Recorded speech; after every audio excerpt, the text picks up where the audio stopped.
सोमवार की जब अष्टमी पड़ती है तब भगवान शिव का पार्वती से मिलन होता है, नारायण का लक्ष्मी से मिलन होता है, राधा का कृष्ण से मिलन होता है और सीता जी का राम जी से मिलन होता है। आज ये वो सोमवार की अष्टमी है। ये कोई सहज नहीं है, ये तो योग है और ठाकुर जी की बड़ी कृपा हुई है, भोलेनाथ जी की बड़ी करुणा हुई है जो आज आप और हम सब बैठकर कथा का रसतत्व ग्रहण कर रहे हैं। एक मन में भाव उत्पन्न कर एक ललकता उत्पन्न कर। हम तो कई बार आप लोगों को कथा में भी वर्णन करें, कभी मौका मिल जाए करें ना, तो सोमवार की जो अष्टमी होती है ना, प्रयास करना कभी अगर मौका मिल जाए करे आप लोगों को।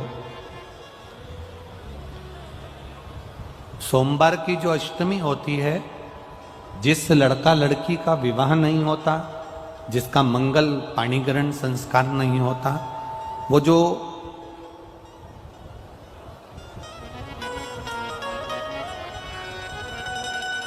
ये अशोक सुंदरी वाली जो जगह होती है, ये शिवलिंग है, ये जलाधारी है।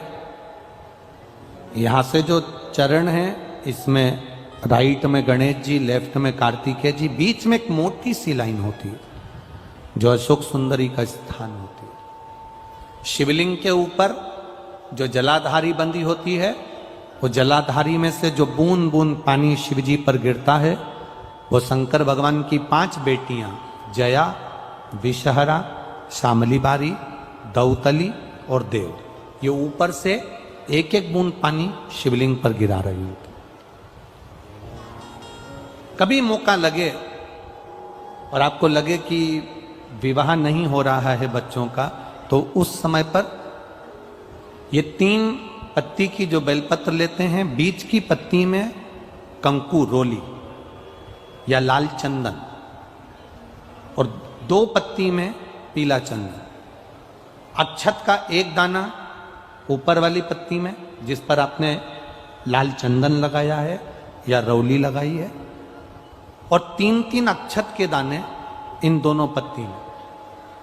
अपना स्मरण कर कर भगवान देवाधिदेव महादेव के सम्मुख में जो अशोक सुंदरी का स्थान है, सोमवार की अष्टमी के दिन इस बेलपत्र को, डंडी का जो भाग है वो जहां से पानी बहकर जाता है, उस ओर करते हुए इस बेलपत्र को अशोक सुंदरी वाली जगह पर समर्पित कर देना चाहिए और अपने हाथ का स्पर्श कर कर बाबा देवाधिदेव महादेव से प्रार्थना कर कर सोमवार की अष्टमी के दिन जो आ जाता है, बाबा देवाधिदेव महादेव उसका मंगल विवाह शीघ्र ही करा देता है। यह अशोक सुंदरी का स्थान, यह अशोक सुंदरी की जगह जो है ना, स्थान जो है, यह कोई साधारण नहीं। और हम फिर कहेंगे, अगर सौभाग्यवती नारियों को हम तो स्मरण में उनके लाना चाहेंगे कि प्रयास करा करो,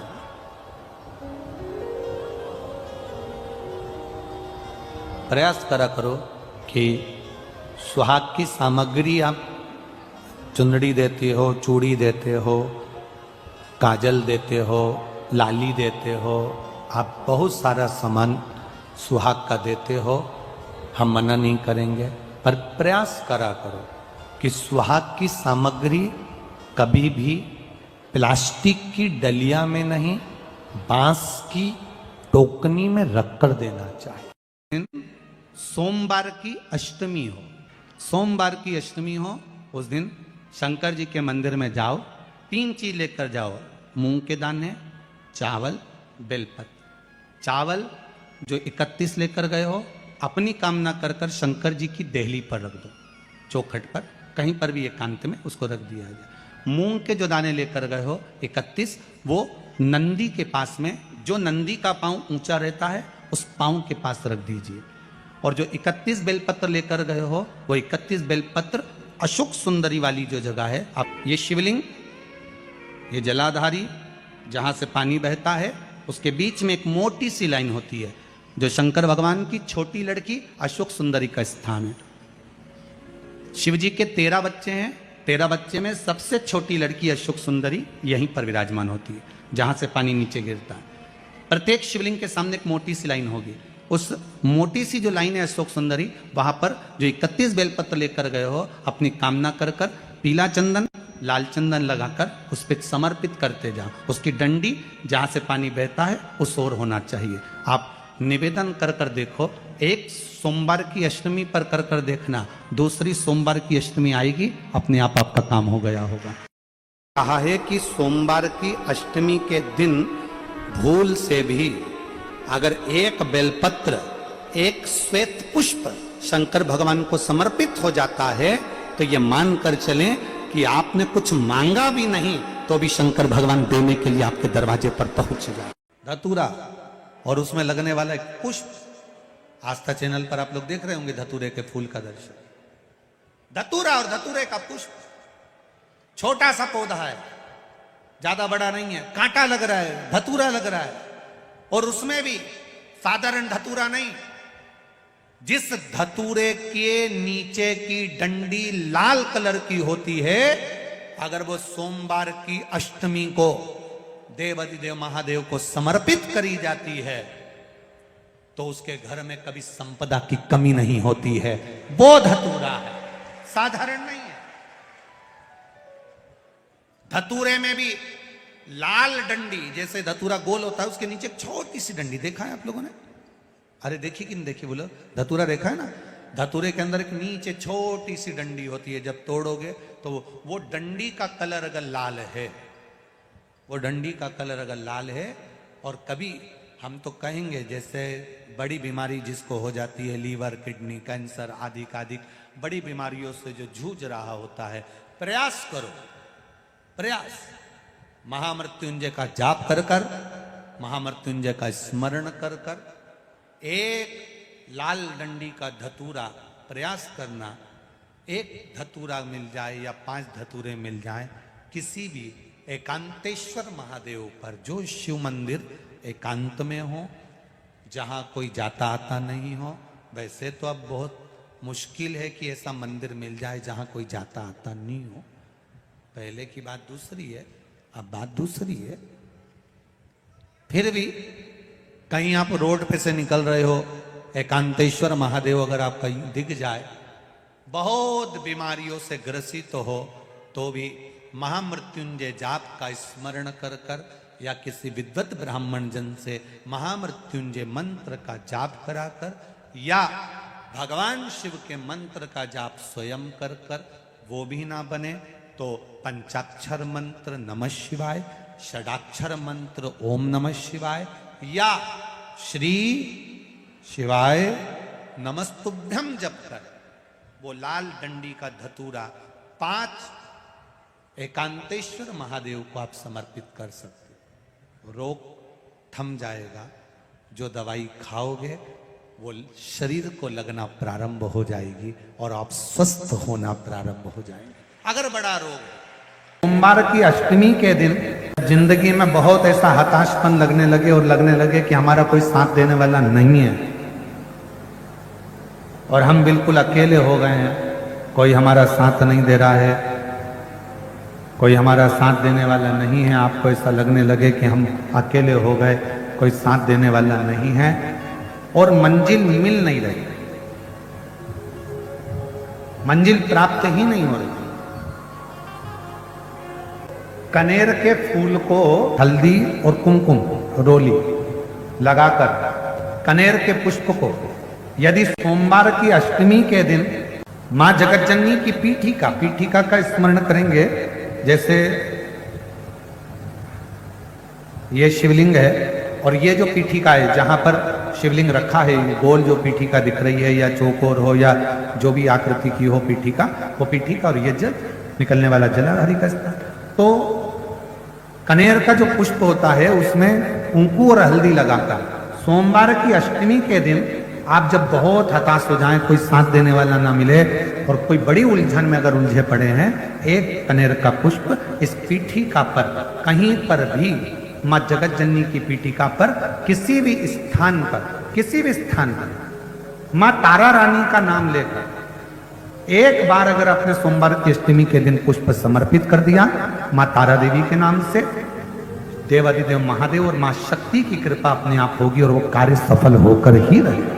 का विवाह नहीं हो रहा, जिस लड़के की शादी नहीं हो रही हो, सोमवार की अष्टमी पड़ने पर एक लाल फूल चंदन में लगाकर जहां पर अशोक सुंदरी का स्थान है, उस अशोक सुंदरी वाले स्थान पर ले जाकर अगर सोमवार की अष्टमी पड़ने पर लड़का या लड़की जिसका विवाह नहीं होता वो चढ़ा देता है, मात्र 3 महीने में उसका विवाह पक्का हो जाता है। खाना लिखा है, तेरी किस्मत में दुख लिखा है, तेरी किस्मत में हमेशा धक्के खाना लिखा है, कोई कह दे तुमको तो उसकी सुन लेना।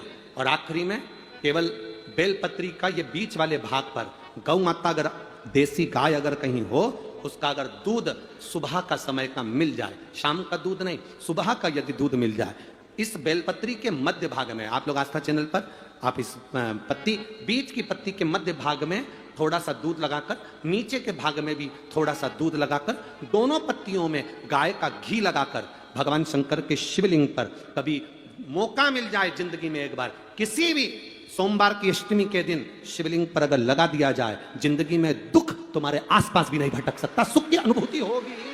लाल चंदन का लेपन पीपल के पत्ते पर करिए, पीपल के पत्ते पर लाल चंदन का लेपन करिए। लेपन कर कर सोमवार की अष्टमी के दिन उसको लेपन कर कर वापिस निकाल कर शंकर भगवान पर उसका धीरे धीरे त्रिपुंड बनाकर लेपन करना प्रारंभ करिए। जब आप त्रिपुंड बनाकर लेपन करना प्रारंभ करें, उसके बाद उस चंदन को जो सोमवार की अष्टमी है तब निकाल कर लिया है और निकाल कर लाकर उसको डब्बी में रख लें। उस चंदन का प्रयोग चर्म रोग के स्थान पर थोड़ी थोड़ी मात्रा में करना प्रारंभ करें, पानी के साथ मिलाकर। परंतु उस चंदन को केवल 6 से 7 दिन में प्रयोग करिएगा, ज्यादा नहीं। धीरे धीरे चमड़ी, परंतु उसको सोमवार की अष्टमी के दिन सिद्ध कर कर बनाना है, उसको सोमवार की अष्टमी के दिन चढ़ाना है। श्री शिवाय नमस्तुभ्यम या ओम नमः शिवाय या पंचाक्षर मंत्र या महामृत्युंजय मंत्र, जो आपको आता हो, शिव जी का जो नाम आपको याद हो उसको बोलकर चढ़ा दो, उसको लिया, फिर उसको अपने शरीर पर लगाना प्रारंभ करो। उसका फल आपको 15 दिन के अंदर धीरे धीरे धीरे धीरे प्राप्त होना है। जिस दिन सोमवार की अष्टमी हो, भगवान शंकर को तो बेला का जो फल होता है, उस फल के अंदर का जो गुर्दा होता है, उस गुर्दे को सुखाकर उसको बाद में जलाकर उसकी भस्म अच्छी पीस कर तैयार करो। और जिस दिन सोमवार की अष्टमी हो, उस दिन देवादिदेव महादेव को अगर मंदिर में आप वो भस्म नहीं चढ़ा सकते तो घर में ही उस बाबा को थोड़ी सी चुटकी भरकर भस्म, वो जो बेले की भस्म बनाई है वो शिव को समर्पित कर दो। उसी भस्म को निकालकर उठाकर, जो डब्बी में ज्यादा भस्म है उसी में उसको डाल लो। और उस भस्म को बच्चा राल टपकाता है या उसका शरीर का विकास नहीं होता है, शरीर कमजोर है, वो उठ नहीं सकता, बैठ नहीं सकता, इंद्रियों का भान नहीं रहता, उस बच्चे को यदि थोड़ी थोड़ी भस्म प्रदोष समय के पहले, प्रदोष काल के पहले, शाम के समय के पहले अगर उस भस्म को थोड़ी सी मात्रा में, जरा सी मात्रा में अगर उसकी जिह्वा पर लगाया जाए तो धीरे धीरे उसकी इंद्रियां काम करना प्रारंभ कर देती है। श्रम तुम करो। कई लोग कह देते हैं हमारा ये काम नहीं चल रहा, हमारी फैक्ट्री नहीं चल रही, हमारी दुकान नहीं चल रही, ऐसा लग रहा है किसी ने हमारी फैक्ट्री पे टोना कर दिया, ऐसा लग रहा है किसी ने टोटका कर दिया, ऐसा लग रहा है हमारी दुकान को किसी ने बांध दिया, ऐसा लग रहा है कि हमारे ऊपर किसी ने काला जादू कर दिया, किसी ने ऐसा कर दिया। शिव महापुराण की कथा कहती है मेरा भोले बाबा शमशान का निवासी है और शंकर भगवान को यदि तुम एक लोटा जल चढ़ाकर उसका जल लाकर अपनी दुकान, फैक्ट्री, घर में छीट रहे हो तो किसी की सामर्थ्यता नहीं कि तुम्हारे घर पर या तुम्हारी दुकान पर कोई टोना हो जाए, कि टोटका हो जाए, कि कोई तुम्हारे यहाँ काला जादू करे। किसी की सामर्थ्यता नहीं है कि कोई तुम्हारे ऊपर जादू करे, कि टोना करे, कि टोटका करे। ये भ्रम हमारा, ये भ्रांति हमारे भीतर। भगवान को पाने का एक प्रयास करें। एक बड़ा सुंदर चरित्र आता है, भगवान शंकर ने एक बार सुरेश्वर रूप लिया, इंद्र का रूप धारण कर। एक व्याघ्रयात का पुत्र जिसका नाम था उपमन्यु, जिसके घर में कोई भोजन का सुख नहीं था, जिसके घर में बहुत सारी प्रसन्नता या बहुत सारा आनंद या बहुत सारा सुख उसके घर में नहीं था।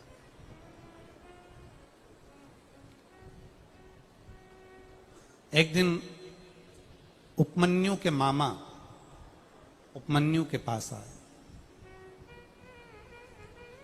और उपमन्यु के मामा जी ने उपमन्यु से आकर कहा कि अपनी बहन से कहा कि एक काम करो, अब तुम्हारे घर में अगर भोजन का भाव नहीं है और बहुत तकलीफ में जिंदगी चल रही, बड़े दुख में जीवन चल रहा है, बड़ी तकलीफ में जिंदगी चल रही है, तो तुम एक काम करो, हमारे साथ में आप हमारे घर चलो।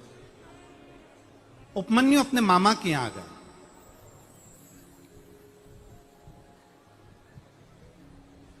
अब शिव महापुराण की कथा कहती है, स्वयं खा लेना सुकृति है, छुड़ाकर खा लेना विकृति है, और बांट कर खाना ये मेरे भारत देश की संस्कृति है। अगर भगवान ने शरीर दिया है, मौका दिया है, और ये शरीर भगवान ने दिया, ये मौका दिया, और ये जीवन में कुछ अच्छा हमें परमात्मा ने दिया है, तो हम अच्छा दुनिया को देने का प्रयास करें। पर हमारी आदत थोड़ी सी अलग है। हमारी आदत क्या अलग है कि जो अच्छा होता है हम उसको अपने पास रखने का प्रयास करते हैं, और जो बुरा होता है वो दूसरे को देने का प्रयास करते हैं। जैसे सहज भाषा में ले लो, बहुत अच्छी साड़ी अगर तुम्हें कहीं से मिली है तो तुम तुरंत उसमें फाल पी को लगा के तैयार कर लोगे, उसकी चोली वोली सिलवा के तैयार कर लोगे। साड़ी अगर थोड़ी सी भी 1 नंबर से 2 नंबर पर है तो तुम उसको अपनी बेटी को दे दोगे, और अगर वो 2 नंबर पर भी नहीं आ रही है, साड़ी थोड़ी भी गड़बड़ है, तो तुम अपनी बहू को दे दोगे। और अगर और भी ज्यादा गड़बड़ है, ना बहू के काम की, ना फिर वो बेटी के काम की, और ना फिर वो तुम्हारे काम की, तो तुम उसको पैकिंग कर कर भागवत जी पे चढ़ा दोगे। सोमवार के अष्टमी के दिन अशोक सुंदरी वाली जगह, सबको मालूम है ना अशोक सुंदरी की जगह, अशोक सुंदरी वाली जगह पर 7 हल्दी की बिंदी रख दी जाए, लड़का लड़की जिसका विवाह नहीं हुआ उसका हाथ रख दिया जाए, और वही हाथ के छापे पीपल के वृक्ष पर 5 लगा दिए जाए। महाराज 3 महीने में उसका विवाह पक्का हो जाता है। सोमवार की अष्टमी का इतना भाव है महाराज, सहज नहीं है सोमवार की अष्टमी। शिव और आद्य शक्ति का मिलन है सोमवार की अष्टमी। भगवान शंकर और पार्वती का मिलन। ऐसी कौन सी कामना है जो शिव पूर्ण नहीं करते? बस आपका विश्वास, आप उस पर भरोसा करना तो पूर्ण करना। पूर्ण भरोसा मतलब छोड़ दिया छोड़ दिया। पूर्ण भरोसा मतलब शंकर जी के मंदिर में नारियल नहीं फूटता, फूटता है क्या? नहीं, क्योंकि पूर्ण समर्पित होता है। शिव जी को आधा चावल का दाना भी नहीं चढ़ता, पूर्ण चढ़ाई है। शिव जी को आधा फल नहीं चढ़ता, पूर्ण चढ़ता है। श्रीफल भी चढ़ेगा तो पूर्ण चढ़ेगा। शंकर भगवान के पास में आधे का कोई काम नहीं है, उनको पूर्ण समर्पण चाहिए। आपका पूर्ण समर्पण अगर आप दोगे तो शिव उसको स्वीकार करेगा। शिव जी पे विश्वास कितना करना चाहिए? कई लोग पूछते महाराज जी आप बताओ शंकर भगवान पे विश्वास कैसे करें? तो हमने कहा जैसे पायलट पर करते हो वैसे भगवान शंकर पे करो। जैसे ट्रेन में बैठते हो तो ट्रेन चलाने वाले ड्राइवर पर करते हो, ऐसे शंकर भगवान पर करो। बस में बैठते हो तो बस के ड्राइवर पर करते हो, ऐसा भगवान पर करो। पायलट कैसा हवाई जहाज चला रहा है आपको मालूम है क्या? जम के तो बोलो, जम के बोलो। मालूम है? आप तो आराम से अंदर जाके पायलट का दरवाजा बंद, वो अकेला उधर तुम इधर, अब बढ़िया चकाचक सो रहे हो। तो पायलट पर विश्वास किया कि नहीं किया कि वो कहाँ ले जा रहा है, कैसे चलाएगा, क्या करेगा? ना तो पायलट दिखे ना आगे का दिखे, तुम्हें तो बादल ही बादल दिखे। बोलो सही है कि गलत है? इसके सिवाय कुछ दिखे तो तुम तो बिल्कुल अंधे भक्त बनकर बैठ गए कि पायलट चला रहा है, अपने को क्या करना। और मैं नाम बोला जाता है कि आज ये पायलट फ्लाइट को चला रहा है, बस उसी तरह तुम अंदर जाके बैठ गए, अब पायलट लेकर जा। उसी तरह ट्रेन में आराम से सो रहा है वो अकेला बेचारा ड्राइवर, बटन दबाए ये दबाए, सिग्नल नहीं देखे और तुम्हें निपटा दे। तो पर भरोसा करा कि नहीं करा? जम के तो बोलो, करा कि नहीं करा भरोसा? विश्वास करा कि नहीं करा कि ड्राइवर चला रहा है, गाड़ी ले जा रहा है, ट्रेन चला रहा है, आप तो आराम से सो, रात भर सोए, चकाचक सवेरे उठे ना मुंडा घिसा फिर बैठ गए ट्रेन के अंदर, और ड्राइवर चला रहा है, अपने को कोई टेंशन ही नहीं, क्योंकि उस पर अपने विश्वास करा, उस पर भरोसा करा। बस वाला बस चला रहा है, तेज चला रहा, कम चला रहा, कैसी चला रहा, ऊंची चला रहा, नीची चला रहा, तुम तो बैठो। हाँ ज्यादा तेज चला तो तुम भी कहते जरा धीमे चला भैया, भैया ऐसा चला भैया। और कई कई मालिकों की आदत रहती है, वो ड्राइवर को दिन भर टोका करते, धीरे धीरे धीरे, आराम से, धीरे, दचका है, स्पीड ब्रेकर है, सावधान रखो। अच्छा तुम तो कह देते हो कि धीरे धीरे, पर ड्राइवर से तो पूछो, अंदर अंदर इतनी गाली बकता, चुपचाप तो बैठ जा। की कथा कहती है बढ़ के, अगर व्यक्ति के जीवन में कितना भी कर्जा हो गया, कितना भी कर्जा हो गया, कर्जा चूके ही नहीं रहा। तो बट वृक्ष के नीचे यदि कोई शंकर का शिवलिंग हो, उस शिवलिंग पर जल चढ़ाना प्रारंभ करिए, बाबा से अपने मन की बात कहना प्रारंभ करिए, हृदय से उस भूमि की मिट्टी को नमन करिए और बटकेश्वर महादेव का यदि कोई बेलपत्र मिल जाए चढ़ा हुआ तो वो अपनी जेब में रखना प्रारंभ करें। जेब धीरे धीरे धीरे धीरे कार्य में उन्नति होगी, कार्य चलना प्रारंभ होगा और व्यक्ति कर्जे से मुक्त होना प्रारंभ हो जाए। कर्ज खाए, तकलीफ आए, कष्ट आए, परेशानी आए, थोड़ा सा भी जीवन में अगर लग रहा है कि हमारी कष्ट की जिंदगी चल रही है, हमारे परेशानी का जीवन चल रहा है, उस समय पर शिव नाम लेना प्रारंभ कर दो, श्री शिवाय नमस्तुभ्यम कहना प्रारंभ कर दो, धीरे धीरे उसका नाम उच्चारण करना प्रारंभ कर दो। घर के दरवाजे पर श्री शिवाय नमस्तुभ्यम लिख दो, गाड़ी पर, बंगले पर, दुकान पर, जायदाद पर उसका नाम लिख दो कि अब हमारे बस का नहीं है, लोग हमको तकलीफ दे रहे हैं, कष्ट दे रहे हैं, अब दुनिया हमारे से नफरत कर रही है, पर मेरे बाबा तू मुझे निभा लेना। पूरी जमीन, जायदाद, मकान, गाड़ी, खुद सब कर श्री शिवाय नमस्तुभ्यम लिख दो, उसके सुप्रत कर दो। एक बहन ने एक पत्र लिखा था कल कि रुद्राक्ष क्यों पहना जाता है, तुलसी की माला क्यों पहनी जाती है, रुद्राक्ष पहनने का कारण क्या है, तुलसी की माला पहनने का कारण क्या है, क्यों रुद्राक्ष पहना जाए, क्यों तुलसी की माला पहनी जाए, उसका कारण क्या है। हम आपसे पूछते हैं, सब बोलना, एक कटोरी में शक्कर ले लो, ठीक है, उसमें तुलसी का थोड़ा सा दल डाल दो, क्या बन गया, जम के बोलो, प्रसाद बन गया। भोजन है, भोजन की थाली में जब तक तुलसी का दल नहीं डाला तब तक वो प्रसाद नहीं हुआ। तुलसी का एक पत्ता, थोड़ा सा दल भोजन की थाली में डल गया, क्या बन गया, प्रसाद। इतना बड़ा भगोना भरकर नुक्ति बनी है, सेव बना है, प्रसाद बना है, उसमें थोड़ा सा तुलसी का दल डाल दो, क्या बन गया, प्रसाद बन गया। अब शिव का प्रसाद कैसे बनता है, तो कहा भगवान के प्रसाद में जो सामग्री हो उसमें बेलपत्री डाल दीजिए, रुद्राक्ष का भाग उसके अंतर्गत, अर्थात भगवान शंकर स्वयं मां महागौरी से कहते हैं, हे महागौरी, हे गौरी, हे महागौरी। जैसे तुलसी भोजन में डालने पर प्रसाद बन जाती है, उसी तरह संसार का मनुष्य जब किसी रुद्राक्ष को अपने गले में धारण करता है तो वो मेरे लिए प्रसाद बन जाता है, मेरा अपना बन जाता है, उसको मैं स्वीकार कर लेता हूं, वो मेरा अपना है। अब प्रसाद को आप लोग नाली में फेंकते हो क्या, प्रसाद को आप गटर में फेंकते हो क्या, प्रसाद को आप कहीं गलत जगह डालते हो क्या, नहीं, क्योंकि वो प्रसाद बन गया। गले में अगर रुद्राक्ष की माला आ गई, एक रुद्राक्ष तुम्हारे गले में लाल धागे में पड़ा हुआ है, तुलसी की माला तुम्हारे गले में पड़ी हुई है, आप भगवान का प्रसाद हो। अगर चलते फिरते मौत का किसका ठिकाना, मृत्यु का किसको भरोसा, कब प्राण छूट